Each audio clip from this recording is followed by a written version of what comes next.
This is the Sports Hounds Real Sports Bark Podcast, bringing you current events, news, NFL, NBA, MLB, soccer, UFC, boxing, and more. Make sure to hit us up on the website, thesportshound.com. And now, here's your host, Tigsta. What is happening, everybody? It's yours truly, Tigsta. Once again, we in effect with the Sports Hounds Real Sports Bark Podcast. Let's get it in. Episode 19, the 2019 NBA All-Star Edition. It's going down this weekend, y'all, in Charlotte, North Carolina, hosted by the Charlotte Hornets, Michael Jordan and them. You know, they finally got the All-Star game to their city after the little political hoorah with, you know, the disagreements and stuff going on in that. But that's politics. Let's get into sports. First off, I want to send out a congratulations to Tom Brady and the New England Patriots for winning his 6th NFL Super Bowl. He has 6 rings now. I don't think the GOAT discussion should even be mentioned anymore.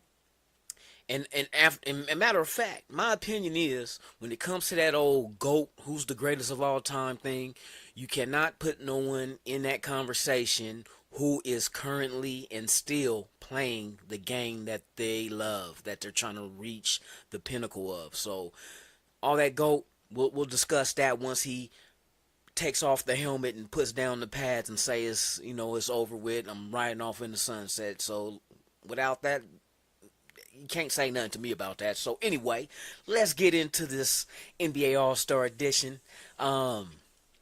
We just recently had the NBA deadline for trades, and man, there were a lot of trades. Yes, indeed. And let's touch on that. Let's get into this Laker debacle as far as them trying to get Anthony Davis from the Pelicans, which they offered. To me, they offered a real good deal for the Pelicans to go ahead and trade AD. But I think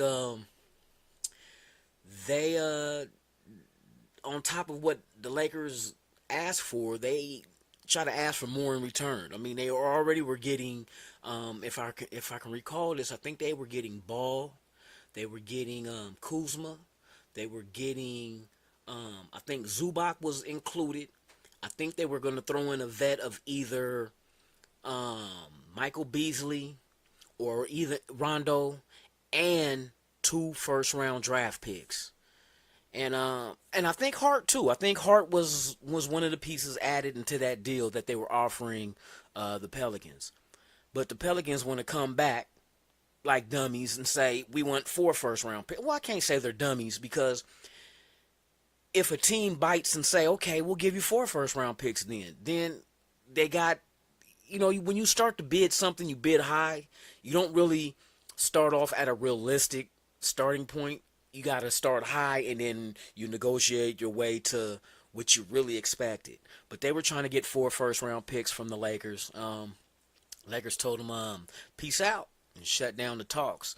But I thought that was a real good deal for the Pelicans to take, especially with the Lakers adding good young talent that still hasn't reached their ceiling of potential yet. And then also you were getting 2 first-round picks, which could have turned into other young players that could add to what you're going to do. Because you basically, with AD asking for a trade, you basically got to bust that down and rebuild. And in order to rebuild the proper way, you must have assets. And the Lakers were going to give the Pelicans some good assets. The players that were going to be thrown into the deal, you can either keep them, or you could turn around and flip them for either more draft picks or the player that you felt would fit the new system that you're going to build, and you just have to come up with an idea or a player to build around. And with that, once you have that, decided on, then you can go ahead and add the pieces around that solidifies your roster with what you're trying to achieve. And so much so that deal, the Pelicans messed up and dropped the ball on that one. they fired the GM today. So somebody wasn't happy with how it went down. So now the GM is gone. Now we have to wait and see who the Pelicans put in as GM next. I expect them. Hopefully, they do their due diligence, unless they have a candidate that they have their eyes set on. So they want to hurry up and get that done and sign them up. And because once this season is done with, you're going to have your draft. And there's a whole lot of more trades coming, especially during the draft. So the AD saga is not finished. He has one more year left on his contract. He made his intentions felt as far as what he wants to do. I think there's 3 teams that he is willing to deal with. In the Lakers, of course. Then there was the Milwaukee Bucks and the New York Knicks. The Bucks, because they're number 1 right now in the East, they're real good. Giannis is the Greek Freak is truthfully one of the best players in the league. At his size, his mobility and just what he puts out there on the court, man, is just unmatched. But can you imagine if you would have put Giannis and Anthony Davis together as far as your 4 and your 5 positions? It's pretty much. Oh, and let's not forget, I think Milwaukee also has Brook Lopez. So now you have 3 7-footers. You know what I mean? You're not going in the paint if they was to have those 3 on the court at the same time. But I'm pretty sure if you bring in Anthony Davis, I don't know if they would throw him at the 5. You would, I would. So maybe Lopez might be out, or you can bring him off the bench if that's what he chooses to do. But most likely, I would swap them out in a heartbeat also. I mean, Lopez is solid, but AD is young, and you already know what you get with him. So, yeah, that deal right there, Pelicans messed up on that one, man. That could have set them up nice to go ahead and rebuild. But what's did is what's done, and so now they must have to wait until the off season and see what's going to go down. The Celtics was mentioned, but I don't think the Celtics is one of the teams that AD is willing to sign long term with. The 3 teams previously mentioned are the teams that he would be willing to sign a long extension with. So he has the power, because if he tells a team, I'm not going to re-sign with you, and man, they'll look like a fool giving up all these assets for someone who's only going to be there for 1 year. You don't do that unless you can persuade him in staying. Like, take the Toronto Raptor route, like when they got Kawhi Leonard, and he's a free agent after this year too. He can bounce if he wants to, but Toronto is hopefully showing him enough team-wise, city-wise, and just the atmosphere that team has to make him want to, you know what, I'll go ahead and sign a long-term deal here and stay. But he can end up going back, home, Southern Cal, L.A., Clippers or Lakers. But we'll see, because we know the Lakers, their sights are set on getting 2 more stars to put with LeBron. If they can add AD, which I think that's going to happen, if at the worst-case scenario, the Lakers can sit out 1 more year with the AD thing and just let him become a free agent and just sign him outright. So, yeah, that's done. The other trade is, what was the big one? The big shoe that dropped was the Knicks trading Porzingis to the Dallas Mavericks. To me, this is a win-win. I don't look at it as New York trying to get assets. What they're doing is freeing up money, because they too, as just like the Lakers, are set to go try to get 2 max deals up in there. They got enough money that they saved on this deal to go ahead and try to make something happen with signing. Rumors floating around. You got Kevin Durant, who's going to be a free agent. The rumors floating around that he's going to the Knicks after this year. Be close to home. Him being a DC dude, and being New York, and plus that's a market that if he goes there, he will be the man that they would put pieces around. They might try to go. Kyrie Irving is another one who will be a free agent after this year with the Celtics. Things in with the C's is not going too smooth right now. It's a little bumpy road going down. Ex-players and players in general that played there saying that it's not a fun place to play. I think it's a lot of people, playing wise, not a lot. Just from what I'm hearing, rumor wise, is like selfish play rather than playing as a team. I think Kyrie is a potential candidate for him to leave and sign with the Knicks also. So you compare him with Durant and then build around those pieces. You want sports? We got it right here. This is the Sports Hounds Real Sports Bark Podcast. Dallas on the flip side of that trade with Porzingis going there with the Doncic. The young rookie dude that they got, I think he's going to get MVP. That boy can ball. He's a youngster, too. I think he's only like about 19 or 20, if I'm correct. But this dude, man, he's good right now like he is. I'm just imagining what this dude is going to look like at 25. Put about 6 years under his belt. You know what I mean? Playing this NBA game and getting a feel for his teammates, because him and Porzingis, that's a nice 1-2 punch. You know what I mean? And then they also got in the trade from the Knicks, they got Tim Hardaway Jr., solid player too. I like that addition. So and this is going to be Dirk Nowitzki's last year. So to me, like Porzingis to me looks like the new Dirk of this generation, because to be a 7-footer and can shoot threes and, you know what I mean, soft touch, that's unique.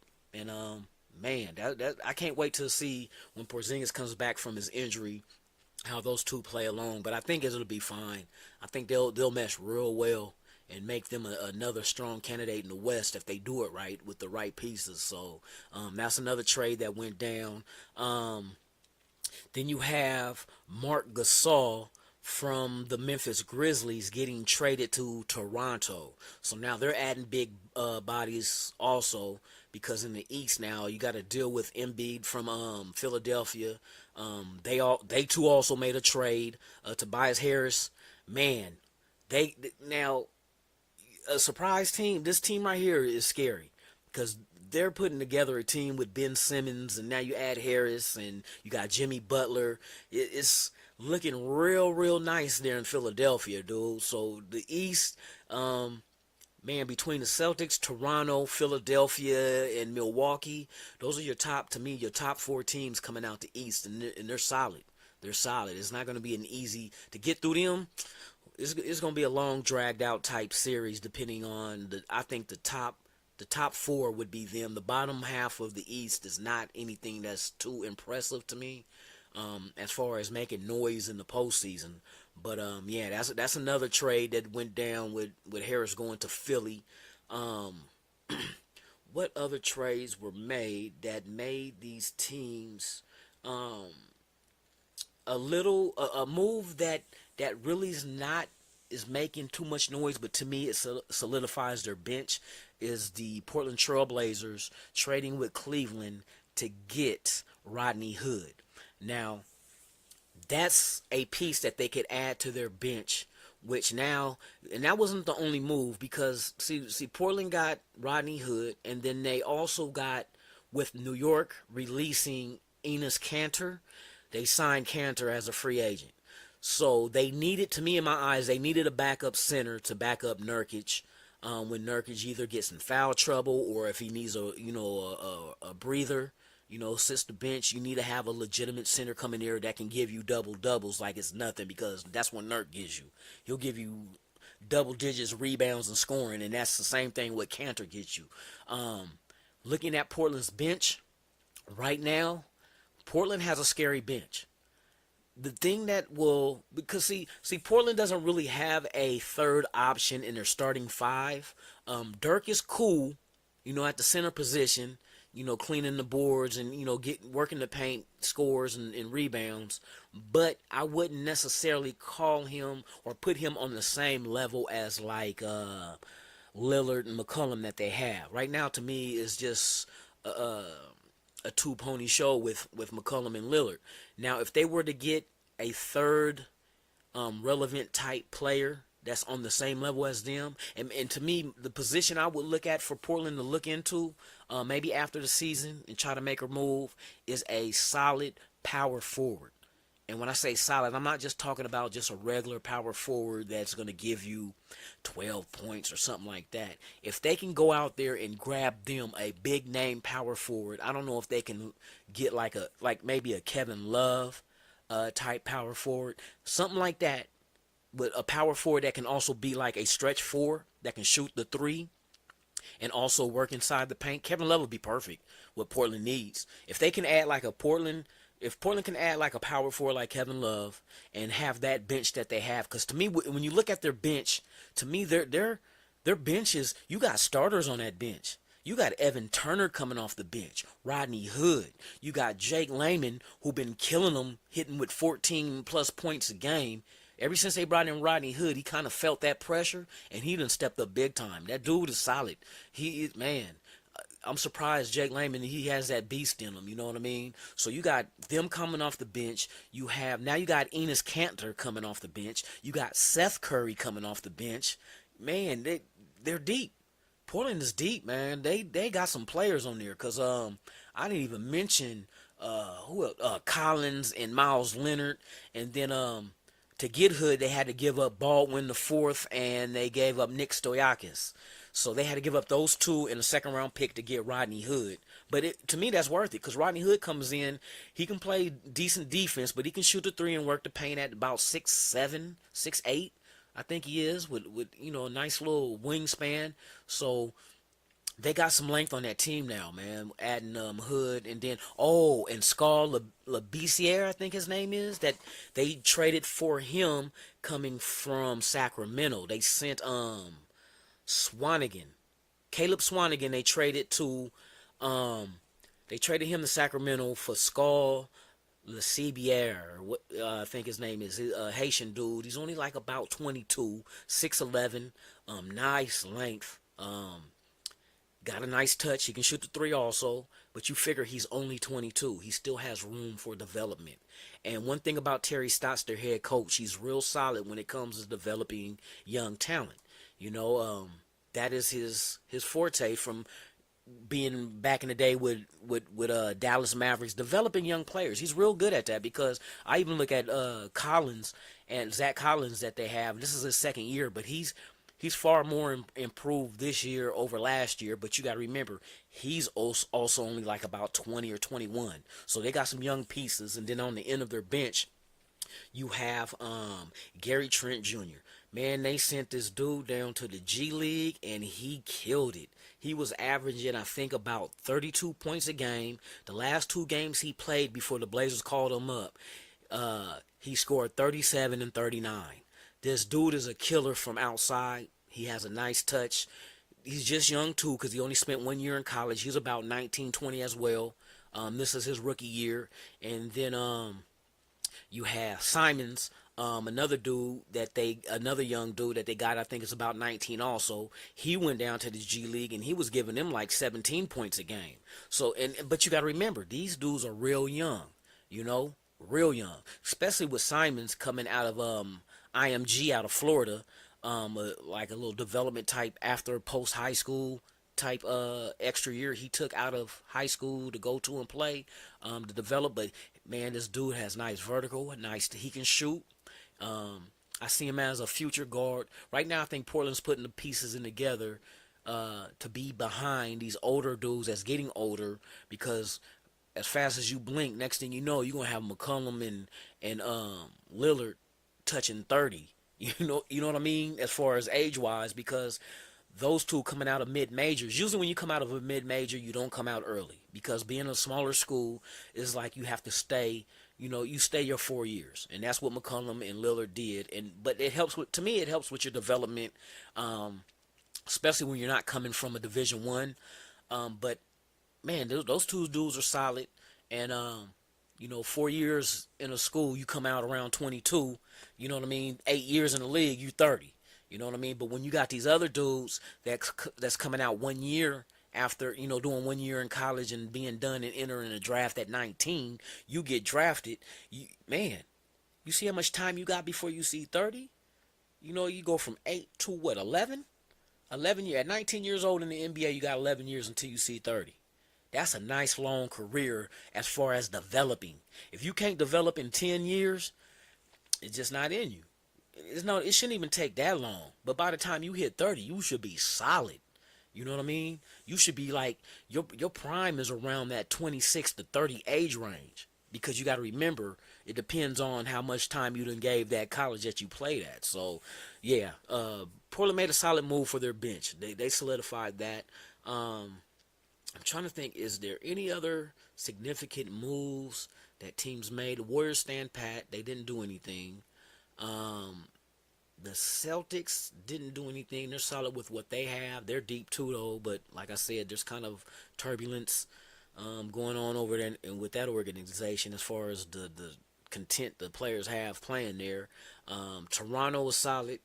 Of course, Milwaukee is solid. Knicks are not in the mix. Miami is solid, but this is Dwayne Wade's last year in the NBA, so this is his farewell or farewell little trip through every city because and to say people gotta admire Dwayne Wade flash because he got some rings. He got rings before LeBron and he got rings with LeBron, so. My hat's off to this dude. You got to respect these players that's giving all their blood, sweat, and tears, but also was one of the top tier type players in the league. Him and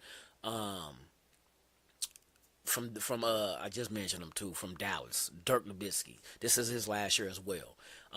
Both of those has been honorary members of the All-Star game also. So you'll see them Sunday playing their last All-Star game. In the NBA, but all in all, it's been some movement, man. I think there was over 14 trades. A lot of stuff, like I said, wasn't like just the greatest moves. There was a couple of them out there. Others was solidifying their benches and adding that extra piece into their roster.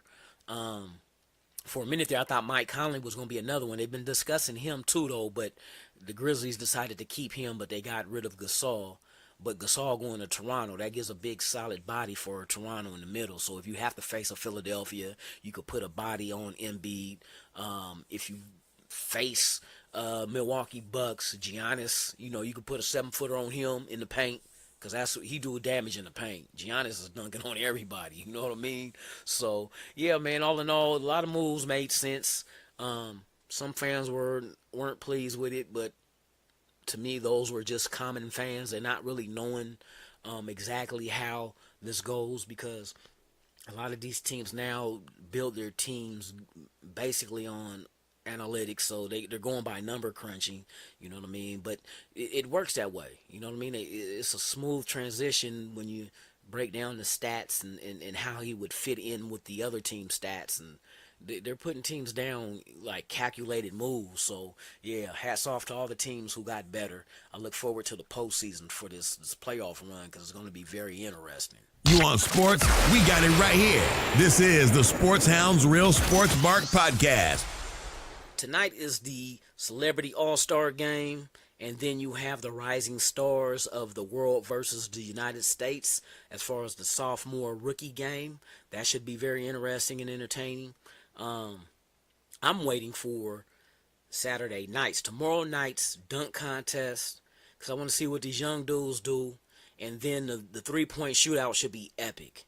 It should be epic, man, because you're throwing people out there like Steph Curry is in it, Seth Curry is in it, the brothers are in there going at it against each other, Damian Lillard is in it, Hield is in there. Man, it's going to be, that's going to be a nice little 3-point shootout. It's going to be very, very competitive because these dudes want to walk away with the win for real. So we're going to see that long range shooting exposition going on. So yeah, man, 2019 NBA All-Star Game should be epic. You guys should tune in, check out Team LeBron versus Team Giannis, and I'm not gonna pronounce his last name because I know I'm gonna mess it up. Oladipo. That's the best I'm gonna give you. Let's just call him the Greek Freak or just Giannis. But yeah, man, they picked their teams. But to me, LeBron think he's slick. LeBron picked every damn player that was tied to him going to LA to try to play for the Lakers. He got Anthony Davis on his team. He got who else he got on his team? He got Kawhi Leonard. That's another name that was dropped. He got Kevin Durant. Then he got who's running this guard position is Harding is on his team.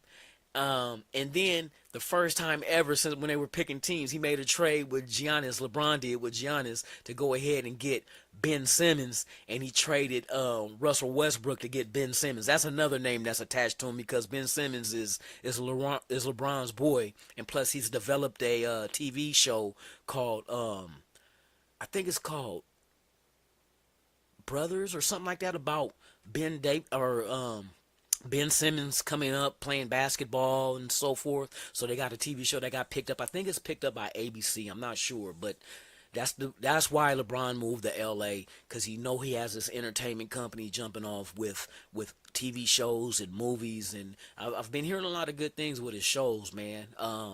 Like the second coming of Space Jam is gonna be done by what's his name, Terry Coogler. I think his name is Terry or Coogler, whatever his last name, that did Black Panther. He's the one that's going to be directing the new Space Jam with LeBron James in it. So I look forward to that one. I heard he was in discussions of doing a reboot for Friday the 13th, the horror movie series. So yeah, and there's another show. I think he has another show too. I also seen a game show that LeBron produced called the Million Dollar Mile. That's similar to like American Ninja and so forth, like that, like an obstacle course type show. So I haven't checked that one out. I don't even know if it's aired yet, but when it does, I'm gonna check it out, and then we'll discuss that on another episode. But yeah, all in all, this NBA All-Star game will be epic. It's on Michael Jordan's turf. You know what I mean? So he's hosting it. You're gonna see the little Jumpman logo on everything. But yeah, man, this should be interesting. As soon as I wrap up this podcast, I'm about to turn it on and check out the celebrity game and the rising star, sophomore, and rookie game. So that should get everything started. And then tomorrow night, the dunk contest and the 3-point shootout. So you guys don't miss it. Man, I really enjoy doing this, you guys, discussing this stuff. I know you guys are into it full. This is the 2019 NBA All-Star edition of the Sports Hounds Real Sports Bark podcast. It is yours truly, Tixter. I'm glad you tuned in. Look forward to doing another episode for episode 20. Our 20th episode is coming up next, man. And yeah, we'll get into some other topics going on. This weekend you have UFC going on with Fight Night. You also have, what's going on? The new football league, the AAFL, I think it is, the Alliance of American Football League. There's 8 teams. It's a solid. They're making their organization a development league for the NFL. That's the whole purpose of this. They have former NFL players, and then they have players that have not made it to pros, but it's a good place to develop. The season starts a week right after the Super Bowl. It airs on national TV, if I'm correct, it's CBS. There's 2 games every Saturday and Sunday. You have the likes of people like Josh Johnson, who is the quarterback of the San Diego team. You have Trent Richardson. You have other players in this league, man, that's you know what I mean, that's getting a second opportunity or just loves the game so much that they're playing. You know what I mean? So I look forward to this new league. It's not meant to compete with the NFL, but it's to help the NFL, because if you look at all major sports, they all have development leagues. From baseball having the farm league system, you have the NBA with the G League, you even have hockey that got lower, like junior hockey and so forth. So other sports have this. You know what I mean? The NFL used to have it years ago when they had NFL Europe. That was a good thing that they developed over there. But I think when the economy had got bad a few years ago, more than some years ago when they folded that up, it just folded and went away. But to have something on our soil here in the States, I think is real. It's a real good thing that they came up with, man, and I'm interested to watch. I'm gonna watch that this weekend also too. That should be very entertaining. So if you have not seen it, tune in this weekend, Saturday and Sunday. You'll have 2 games. There's only 8 teams right now, but that's to start off with. You have teams in, like, I think San Diego, I think Salt Lake City, and I think there's some other, I can't remember all the cities offhand, but they're out there. So look into that, you guys. Check it out, see if you like it. Guys, don't forget, go ahead and check us out on all of our social media outlets, from Twitter to Facebook, our website, thesportshound.com. All the episodes of Real Sports Bark podcast is on there. You could check it out. News updates every day is on there. We got some blogs on there. Go ahead and leave us a comment. Give us some ideas, what you want to touch on, what to talk about. If you got questions, ask those. I'll be more than happy to get the answer, give you my opinion, and voice it over in a future episode. But yeah, man, thank you guys for tuning in, listening. This is episode 19. Look forward to you guys listening to episode 20. Until then, this is Sports Hound, Real Sports Bark podcast. I'm Tixter, and I'm out. Thanks for checking out the Sports Hounds Real Sports Bark podcast. For more exclusive content, follow us on all social media. Twitter, Sportshound 24/7. Instagram, Sportshound Media. Facebook, Sportshound Media. And on the website at thesportshound.com. And tell your damn friends about the hottest sports podcast on the web.